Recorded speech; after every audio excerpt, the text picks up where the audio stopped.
When I was working on tankers on the Sapper Creek, an oil tanker that belonged to the U.S. Back in 1957, we made a passage through the Straits of Malacca, which runs between Sumatra and Malaysia. And I found myself coming up with 3 different versions of the same event. And I published them all. I published all 3 because I never could come to a conclusion as to which one was theoretically best, as if that were necessary. When Gary and I were putting together the poems Left Out in the Rain, which were the poems that had not appeared in his other books for whatever reason, that they had been lost or they didn't seem to fit, and when we were putting a book together, we really gathered all the poems together that hadn't fit anywhere else, and we called it Left Out in the Rain. We came upon this little poem called Straits of Malacca, 24 October 1957. Straits of Malacca, 24 October 1957. Soft rain on the gray ocean, a tern, still glides low over whitecaps after the ship is gone.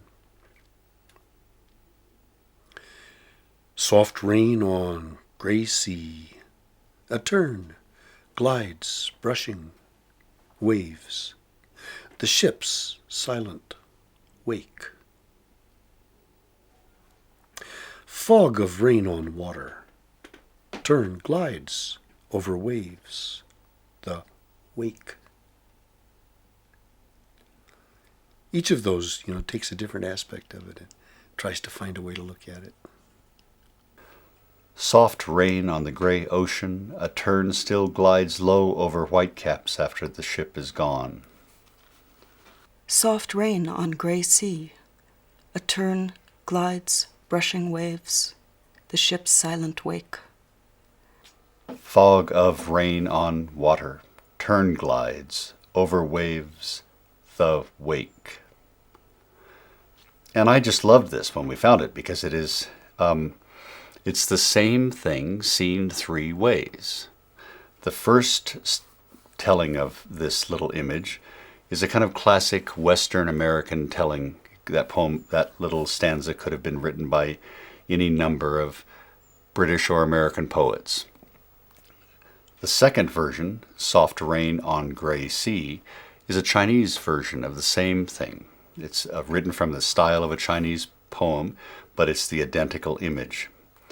And the third, of course, is a Japanese version of the above 2. It's really wonderful to see how completely Gary had incorporated the 3 very distinct poetic methods so early as 1957.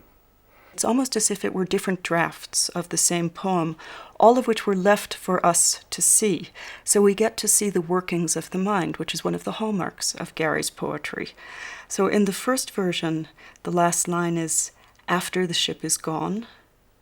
In the second, "The ship's silent wake." In the third, "Over waves, the wake." So what has happened is the ship has gone. The ship has disappeared from the poem.